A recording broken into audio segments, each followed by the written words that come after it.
Sir म्हटलं महेश शिंदेची आधी गळाभेट नंतर कानामध्ये काहीतरी मी बोलला, काय नेमकी चर्चा? आज आपण पाहतो की गेल्या 2 दिवसापासून सातारा जिल्हा परिषदेच्या निवडणुकीच्या अनुषंगानं अनेक चर्चा होत आहेत आणि त्या अनुषंगानं आज सभागृहाचं वातावरण पण आपण पाहिलं।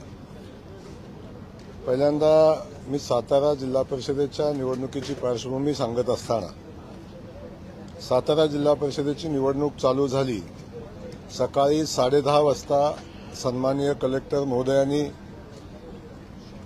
जिल्हा परिषदेच्या प्रिमायसेसमध्ये कर्मचारी आणि जिल्हा परिषद सदस्य सोडून कुणालाही येता येणार नाही अशा पद्धतीच्या सूचना दिलेल्या होत्या। तशा पद्धतीनं पोलिसांनी गेट बंद केलेलं होतं। तो सदरचं गेट पोलिसांचं जे गेट आहे ते सन्माननीय पालकमंत्री महोदय त्या ठिकाणी पोहोचले आणि पोलिसांना शिवीगाळ केली। शिवीगाळ करून ते गेट उघडलं आणि शेकडो कार्यकर्ते आज जिल्हा परिषदेमध्ये गेले आणि गेल्यापासून पोलिसांना शिवीगाळ करणं, अधिकाऱ्यांना शिवीगाळ करणं, इलेक्शन तर 11 वाजता फॉर्म भरायचं, 11:30ला भरायचं होतं, पण 10 वाजल्यापासून हे सगळं चालू होतं। पहिला विषय आहे की या परिस्थितीमध्ये जिल्हा परिषदेमध्ये पालकमंत्री महोदयांनी जिल्हा अध्यक्षाच्या निवडणुकीला जाणं अपेक्षितच नाही। ते निवडणुकीला का गेले हा पहिला विषय आहे। पहिलं इलेक्शनमध्ये कायद्याचं सांभाळायची जबाबदारी सरकारचे जबाबदार मंत्री म्हणून त्यांचीच आहे, पण जिल्हा परिषदेचं गेट जबरदस्तीनं उघडायला लावून कार्यकर्त्यांना आत का घुसवलं हाही या दृष्टीने प्रश्न आहे। आणि त्यासोबत आपण बघतो की या सगळ्या घडामोडीवर चर्चा होत असताना जिल्हा परिषद निवडणुकीमध्ये कायदा सुव्यवस्थेचा प्रश्न निर्माण करण्याचं काम माननीय पालकमंत्री महोदयांनी केलं। जेव्हा हजारो कार्यकर्ते जिल्हा परिषदेमध्ये घुसतात तेव्हा निवडणूक कशी पुढे जाणार आहे हाही विचार या निमित्तानं करणं आवश्यक होतं। सदस्य घेऊन येत असताना ते सांगतायत शेवटी एक आहे की गुन्हा दाखल झाला। सातत्यानं भारतीय जनता पक्षावर आरोप करण्याचा प्रयत्न केला की भारतीय जनता पक्षानं गुन्हा दाखल केला। मी पुन्हा पुन्हा सांगण्याचा प्रयत्न हाच करतोय की राष्ट्रवादीचा जिल्हा परिषद सदस्य तो जो सदस्य आहे त्याचं अपहरण झालं किंवा त्याला जबरदस्तीनं बांधून ठेवलंय या पद्धतीची तक्रार पहिल्यांदा त्यांचा चिरंजीव विकास म्हणून त्यांचा चिरंजीव आहे त्यानंच ती केली। भारतीय जनता पक्षाचा संबंध नव्हता आणि ती पहिल्यांदा अर्ज केला। अर्ज केल्यानंतर पोलिसांनी त्या सदस्यांना ज्या ठिकाणी सांगितलं त्या ठिकाणी जाऊन शोधण्याचा प्रयत्न केला, तिथून त्यांनी सदस्य गायब केले। ही वस्तुस्थिती मी सांगण्याची आवश्यकता नाही, ती वस्तुस्थिती दिसते ती सांगतोय मी।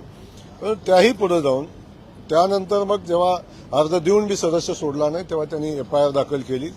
पण FIR दाखल करणारा कार्यकर्ता हा राष्ट्रवादी पक्षाच्या जिल्हा परिषद सदस्याचा चिरंजीव आणि राष्ट्रवादी पक्षाचा पदाधिकारी आहे, त्यामध्ये भारतीय जनता पक्षाचा कुठलाही संबंध नाही। आणि जेव्हा स्वतःचा मुलगा फिर्याद दाखल करतो तेव्हा त्याची शहानिशा करणं ही पोलिसांची जबाबदारी आहे। आणि जेव्हा अपहरणाचा आणि हत्येच्या प्रयत्नाचा गुन्हा दाखल झाल्यानंतर मला एक समजत नाही की राज्याचे मंत्री पोलिसांच्या तपासात सहकार्य करण्याऐवजी त्या दोन्ही आरोपींना घेऊन स्वतः सभागृहामध्ये जायचा प्रयत्न करतात, पोलिसांना जवळ येऊ देत नाही। पोलिसांना आपण सगळ्या व्हिडिओज बघितल्या तर पोलिसांना शिवीगाळ करून त्या सदस्यांना घेऊन जायचा प्रयत्न करतात। त्यावेळी ही परिस्थिती कुणी निर्माण केली, झटापट का झाली? शेवटी एक विषय होता की ते सदस्याचं अपहरण झालंय नाही झालंय तपासात पुढे येईल, बाकी सगळ्या गोष्टी होतील, परंतु हे सगळं काम पालकमंत्री म्हणून त्यांचं होतं का याचंही सगळ्यात पहिल्यांदा उत्तर देणं अपेक्षित आहे। त्यानंतर म्हणतात 2 सदस्य आमचे नेले म्हणून जिल्हाध्यक्ष झाला। ते 2 सदस्य अगदी बेरीज केली तरी 30 अधिक 2 त्यांची बेरीज 32 होते। भारतीय जनता पक्षाला 33 मतं पडलेली आहेत। तेव्हा निवडणुकीच्या अनुषंगानं आवश्यक असणारे सदस्य आमच्यासोबत होतेच। अनेक विषय बोलण्यासारखे आहेत, परंतु मी सांगतो की हा सगळा जो कांगावा केलेला आहे तो जाणीवपूर्वक मारहाण झाल्याचा कांगावा जाणीवपूर्वक करण्याचा प्रयत्न केला जातोय, हे काही वस्तुस्थितीला धरून नाही। वस्तुस्थिती जे काही व्हिडिओ शूटिंग तिथं झालेलं आहे त्याच्यामध्ये येईल, जिल्हा परिषदेमध्ये CCTV कॅमेरे असतील तर त्याच्यामध्ये येईल। ही सगळी वस्तुस्थिती आहे ही फक्त वातावरण निर्मितीचा प्रयत्न आहे। लोकशाहीचा गळा पोलिसांनी घोटला नाही तर लोकशाहीचा गळा घोटण्याचं काम किंवा लोकशाही मार्गानं निवडणूक न होऊन देण्याचं काम संबंधित पालकमंत्र्यांनी केलं आणि हे लोकशाहीला मारक आहे. एकनाथ शिंदेच्या दालनात बैठक झाली त्यांच्या मंत्र्यांची. त्यांच्या मंत्र्यांचं असं म्हणणं आहे की सातत्याने आमची गळचेपी केली जाते, त्यामुळे आम्ही राजीनामा दिलेलाच बरा.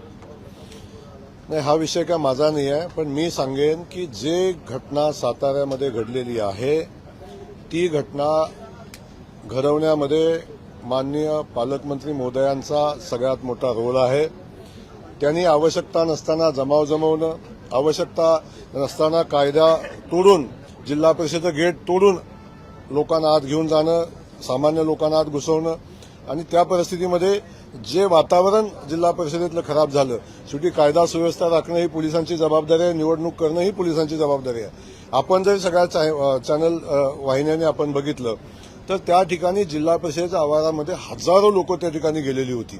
अशा परिस्थितीमध्ये पोलीस म्हणून इलेक्शन पार पडणं ही त्यांची जबाबदारी होती आणि ती जबाबदारी पार पाडायचा प्रयत्न झाला.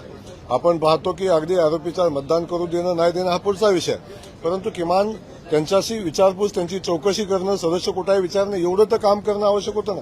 तेही करून न देणं आणि सदस्याला स्वतःच्या हाताला धरून आरोपींना घेऊन जाणं हे मला वाटतं कायद्याच्या चौकटीत बसत नाही.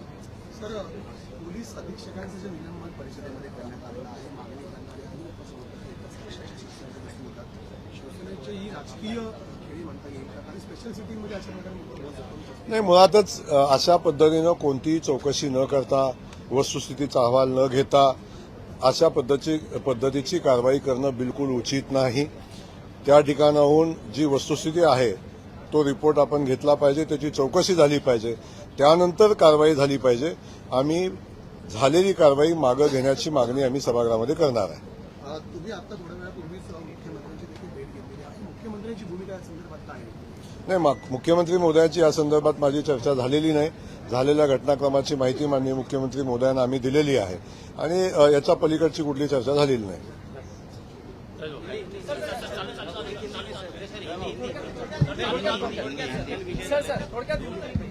दोन शब्द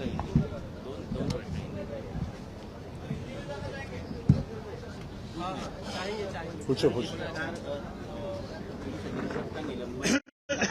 विधानसभा में कहा है कि पूरी जांच की जाएगी.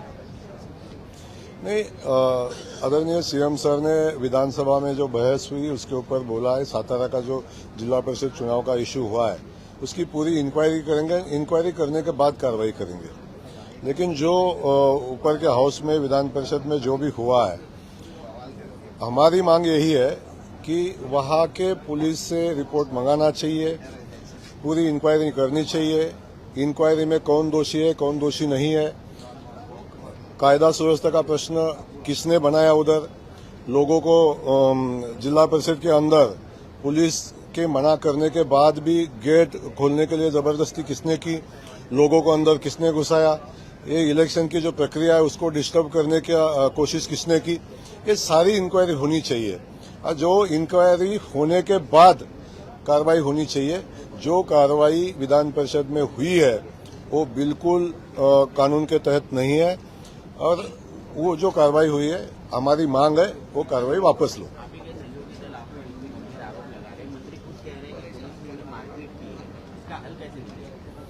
नहीं, आप पहली बात मैं ये बोलता हूं कि जो भी हुआ है उसकी इंक्वायरी होनी चाहिए ना. वो देखना चाहिए किसने क्या किया है. पहली बात मैंने बोला कि उस निवडणूक प्रक्रिया में वहां पे इतना बड़ा जमाव लेके, इतने बड़े संख्या में लोग लेके जाना, इसका रीजन तो पता चलना चाहिए. वो वहां पे क्यों गए उसका रीजन तो पता चलना चाहिए. ये सारी इंक्वायरी होने के बाद जो भी होना चाहिए वो इंक्वायरी के बाद होना चाहिए. इंक्वायरी के पहले किसी के भी ऊपर कार्रवाई करना उचित नहीं है. वो हमारी तो बिल्कुल मांग है कि निलंबन वापस लेना चाहिए. लेकिन दूसरा हम देख रहे हैं कि महायुति के बीच में जब क्या आप लोगों ने ये तय किया था कि महायुति में ही चुनाव लड़ा जाएगा और महायुति का ही अध्यक्ष उपाध्यक्ष होगा, क्या सारे के सारे अधिकार स्थानीय स्तर पर दे दिए गए थे? अगर दे दिए गए थे तो फिर ये नोकझोंक के हंगामे की नौबत आई क्या? पहली बात तो यह है कि जो भी वहां पे हुआ है, जो शिवसेना का जो गठ है, उन्होंने बीजेपी के साथ तो कोई बात हुई नहीं. सीएम साहब ने बात करने की कोशिश की थी लेकिन उनका बात करने का मूड नहीं था, क्या कुछ पता नहीं मुझे. लेकिन वहां पे उन्होंने महायुति के अंदर चुनाव लड़ा ऐसी बात बिल्कुल नहीं है. उन्होंने वहां पे कांग्रेस को भी साथ लिया, उन्होंने उधर चंद्र पवार की राष्ट्रवादी को भी साथ में लिया और सबको साथ लेके बीजेपी के खिलाफ चुनाव उन्होंने लड़ा और बीजेपी के खिलाफ साजिश करने की कोशिश हुई है। तो उसी का ही असर है कि यहाँ पे जिससे की मारपीट की खबरें आ रही हैं, आप शमरन से बहुत गंभीर तरीके से आरोप लगा रहे हैं। गठबंधन में रह के इस तरीके से बर्ताव सही है क्या? किसका? नहीं, जो अनबन है नहीं, मुझे समझ में नहीं आता कि आपको मैंने पहले बोला है कि जिला परिषद का चुनाव है, चुनाव का वोटिंग जहां होता है वहां से 100 मीटर के अंदर किसी ने आना नहीं चाहिए, ये कानून है। और उस तहत पुलिस ने मना किया था गेट के अंदर आने के लिए। गेट किसने तोड़ा? लोगों को अंदर किसने घुसाया? 4-4, 5-5 हजार लोग अगर उस प्रीमाइसेस में जाएंगे चुनाव कैसे होगा? जो चुनाव करने के लिए कानून सुव्यवस्था रखने की जिम्मेदारी पुलिस की है, तो वो तो पुलिस का काम करेगी ना, ऐसा थोड़ी ना होगा। तो इसलिए अगर पुलिस रोकती नहीं तो चुनाव मुमकिन ही नहीं था। तो इसलिए कानून के दायरे में रह के, चाहे मिनिस्टर मैं हूं या चाहे मिनिस्टर वो हो, कानून के दायरे में रह के काम करना चाहिए। आपका चुनाव पूर्व गठबंधन जिसे हम कहते हैं, बीजेपी के साथ नहीं हुआ था, शिवसेना का और राष्ट्रवादी के साथ गठबंधन नहीं हुआ? नहीं, उनका चुनाव के पहले गठबंधन नहीं हुआ था, लेकिन वही शिवसेना के एमएलए थे जो महेश शिंदे साहब थे, उनका अलायंस तो हमारे साथ था ना, और हम साथ में चुनाव लड़े थे। तो उनके 2 लोग हमारे साथ आए तो उसमें दिक्कत क्या है?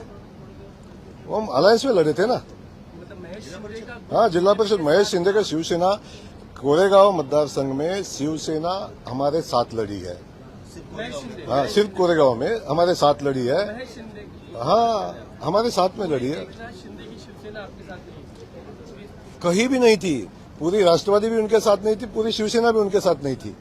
तो चुनाव में कुछ लोग हमारे साथ थे, कुछ लोग उनके साथ थे। एकनाथ शिंदे का एक फुट आप